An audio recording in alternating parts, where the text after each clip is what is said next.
Hello friends, പവിത്രം സീരിയലിൻ്റെ ഒരു പുതുപുത്തൻ വിശേഷത്തിലേക്ക് എല്ലാവർക്കും സ്വാഗതം. വരാൻ പോകുന്ന ഒരു അടിപൊളി എപ്പിസോഡ് വിശേഷത്തിലേക്കാണ് നമ്മൾ പോകുന്നത്.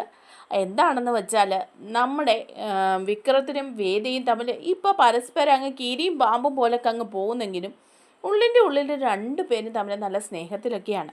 അങ്ങനെ കാര്യങ്ങളൊക്കെ മുന്നോട്ട് പോകുമ്പം അവരുടെ വിശ്വാസത്തിന് പരസ്പരം ഒരു കോട്ടം തട്ടുകയാണ് ചെയ്യുന്നത്. കാരണം എന്താണെന്ന് വെച്ചാൽ അവിടെ പുതുതായിട്ട് താമസിക്കാൻ വരുന്ന പെൺകുട്ടിയുമായിട്ട് ചേർത്ത് വിക്രത്തിന് ചില അപവാദങ്ങളൊക്കെ വരികയാണ്.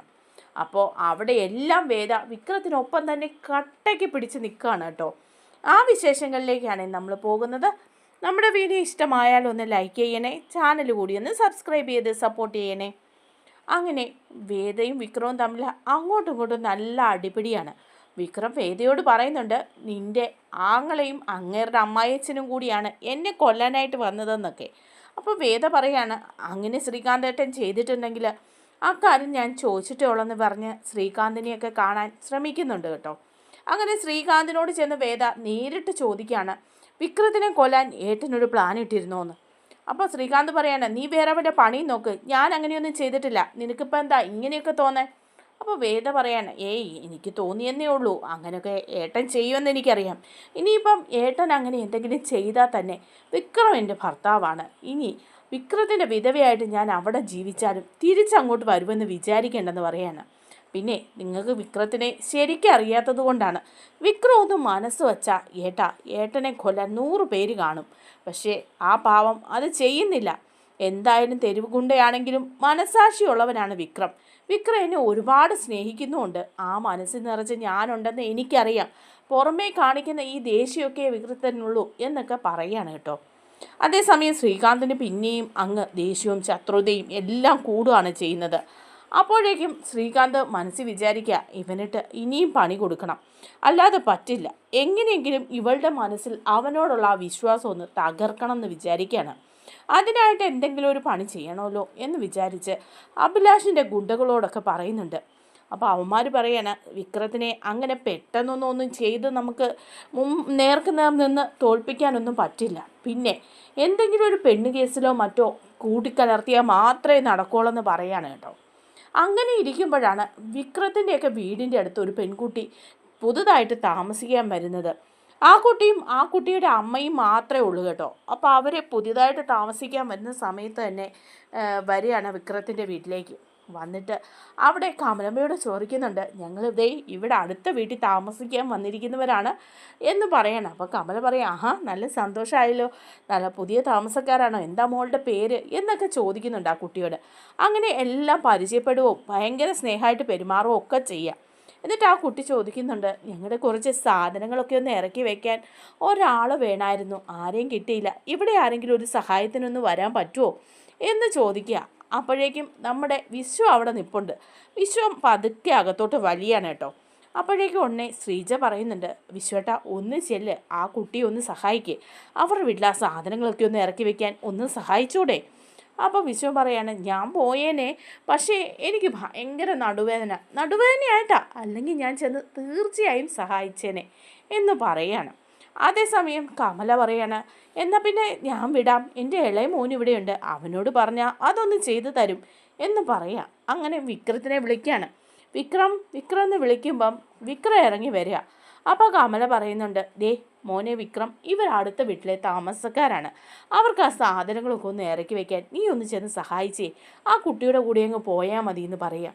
അപ്പോൾ വിക്രം പറയുന്നുണ്ട്, ആ ശരി ഞാൻ ചെല്ലാം എന്ന് പറഞ്ഞ് ആ പെൺകുട്ടിയുടെ സ്കൂട്ടറിൻ്റെ പുറകിൽ കയറി അങ്ങ് പോവാണ്.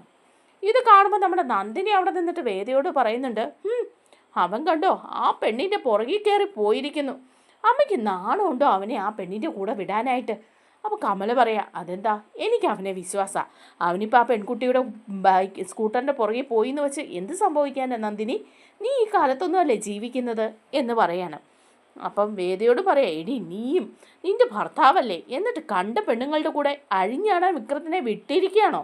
അപ്പം വേദ പറയാണ്, എൻ്റെ നന്ദിനിയടുത്തി ഏത് കാലത്താണ് നന്ദിനിയടുത്തിയൊക്കെ ജീവിക്കുന്നത്, ആ പെൺകുട്ടിയുടെ കൂടെ വിക്രം പോയെന്ന് വെച്ച് എനിക്ക് വിക്രത്തിനെ വിശ്വാസമാണ്, നല്ല വിശ്വാസമാണെന്ന് പറയാം. അപ്പം നന്ദിനി പറയുന്നുണ്ട് കേട്ടോ, ആ വിശ്വാസമൊക്കെ കൊള്ളാം, ആ വിശ്വാസം എപ്പോഴും ഉണ്ടായാൽ മതി, എന്നാലേ ഉള്ളൂ ശരിയാവുള്ളൂ, ഇതൊന്നും നിനക്കിനി മാറ്റി പറയാൻ ഇടവരരുത് എന്നൊക്കെ പറഞ്ഞിട്ട് നന്ദിനിയും പോവാണ്.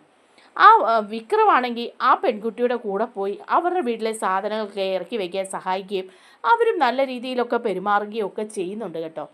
അതിനൊക്കെ ശേഷമാണ് നമ്മുടെ അഭിലാഷിൻ്റെ കുണ്ടുകൾ ഒരു തീരുമാനം വിക്രത്തിനെ പെൺകേസിൽപ്പെടുത്താൻ ശ്രമിക്കുന്നത്. അങ്ങനെ സന്ധ്യയാകുമ്പം ഒരു ദിവസം വേദ വിളക്ക് കത്തിച്ചുകൊണ്ട് നിൽക്കുക. വിളക്ക് കത്തിച്ചിട്ട് ഇറങ്ങി വരുന്ന വഴി വേദയുടെ കാല് തട്ടി ആ വിളക്ക് നിലത്ത് വീഴുകയാണ്.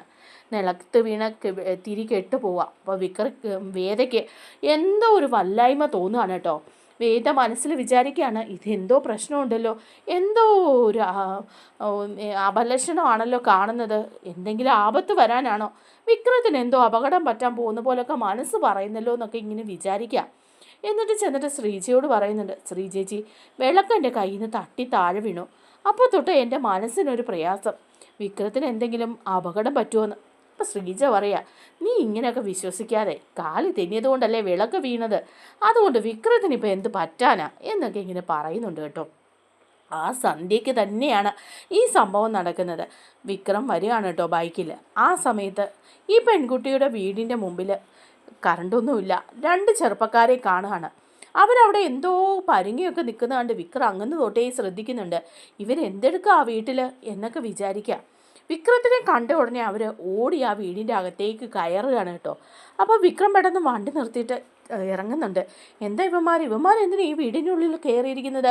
അവിടെ ആ പെൺകുട്ടി മാത്രമല്ലേ ഉള്ളൂ, അതിൻ്റെ അമ്മയും ആ പെൺകുട്ടിയല്ലേ ഉള്ളൂ, ഇവരെന്തിനാ ഇവന്മാർ എന്നാ നോക്കാമെന്ന് വെച്ച് വിക്രം അകത്തേക്ക് ഓടി കയറുമ്പം അവരോടി പുറത്തിറങ്ങിയിട്ട് വാതിലങ്ങ് അടയ്ക്കുകയാണ് ചെയ്യുന്നത് കേട്ടോ.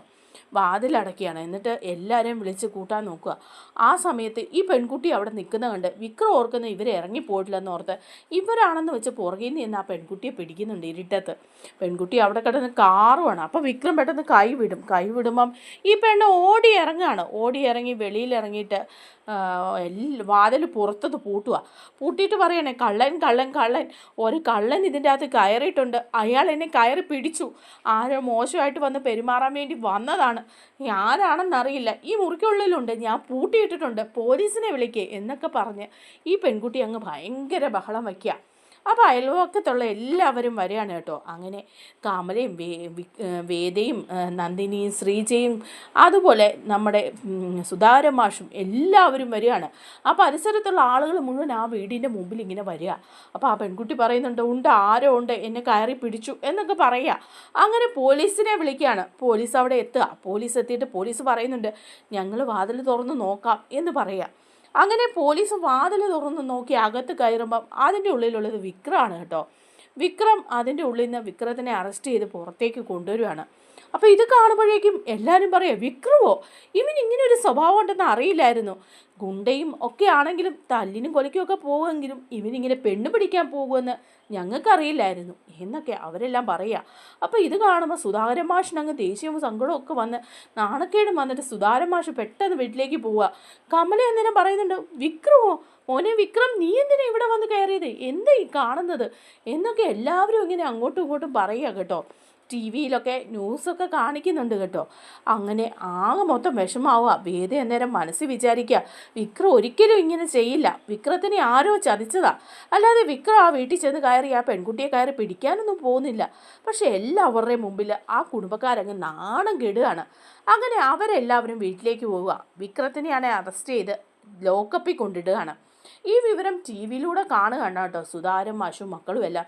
സുധാകരൻ മാഷിനാണെങ്കിൽ സഹിക്കാൻ പറ്റുന്നില്ല. സുധാകരൻ മാഷ് പറയാ, ഇനിയിപ്പം ഇതും കൂടിയേ കേൾക്കാനുണ്ടായിരുന്നുള്ളൂ, ഇനി പുറത്തിറങ്ങി ജീവിക്കണ്ട, ആത്മഹത്യ ചെയ്താലോ എന്ന് വരെ ഞാൻ ആലോചിക്കുക എന്നൊക്കെ പറയാണ് കേട്ടോ. അപ്പം നന്ദിനിയും അവിടെ ഇരുന്ന് നല്ലതായിട്ട് വേദയെ കുത്തുന്നുണ്ട്. അപ്പോൾ വേദ പറയുന്നുണ്ട്, ഇല്ല വിക്രം അങ്ങനൊന്നും ചെയ്യില്ല, ഇതിപ്പോൾ എന്തോ ചതി നടന്നതാണ് എന്നൊക്കെ ഇങ്ങനെ പറയുകയാണ്. അതേസമയം വിക്രം ജയിലിലിങ്ങനെ കിടക്കുക ലോക്കപ്പിൽ നിന്ന് വിക്രത്തിനെ ഇറക്കിക്കൊണ്ടൊക്കെ വരുന്നുണ്ട് വേദ. സുധാകരൻ മാഷാണെങ്കിൽ വിക്രത്തിനെ നന്നായിട്ട് കുറ്റം പറയാണ്. ഇനി ഇതിൻ്റെ ഒരു കുഴപ്പമേ ഉള്ളൂ, അവൻ കല്യാണം കഴിച്ച ഒരു പെണ്ണ് ഈ വീട്ടിലുണ്ടെന്ന് വിചാരിക്കാതെ അവൻ വേറൊരു വീട്ടിൽ കയറിയല്ലോ, എന്തൊരു മോശം എന്നൊക്കെ പറയുമ്പം വേദ പറയാണ്, ഒരിക്കലും വിക്രം അങ്ങനെ ചെയ്യില്ല, വിക്രത്തിനെ എനിക്ക് പൂർണ്ണ വിശ്വാസമാണ്, ഇക്കാര്യത്തിൽ വിക്രം മോശമായിട്ട് പെരുമാറില്ല, ആ കുട്ടിയോടൊന്നല്ല വേറൊരു പെൺകുട്ടികളോടും മോശമായിട്ട് പെരുമാറില്ല. അച്ഛൻ ഇത്രയും നാളായിട്ട് അച്ഛൻ്റെ മകനെ മനസ്സിലായിട്ടില്ലല്ലേ? പക്ഷേ ഇതിനെന്തോ ചതി നടന്നിട്ടുണ്ട്. അതിൽ നിന്നൊക്കെ ഞാൻ തന്നെ വിക്രത്തിനെ രക്ഷിക്കുമെന്ന് പറയുന്നുണ്ട് വേദ. അങ്ങനെ വിക്രത്തിനെ പൂർണ്ണമായിട്ടും കൂടെ ചേർത്ത് നിർത്തുന്നുണ്ട് കേട്ടോ നമ്മുടെ വേദ. നമ്മുടെ വീഡിയോ ഇഷ്ടമായാൽ ഒന്ന് ലൈക്ക് ചെയ്യണേ, ചാനൽ കൂടി ഒന്ന് സബ്സ്ക്രൈബ് ചെയ്ത് സപ്പോർട്ട് ചെയ്യണേ. താങ്ക്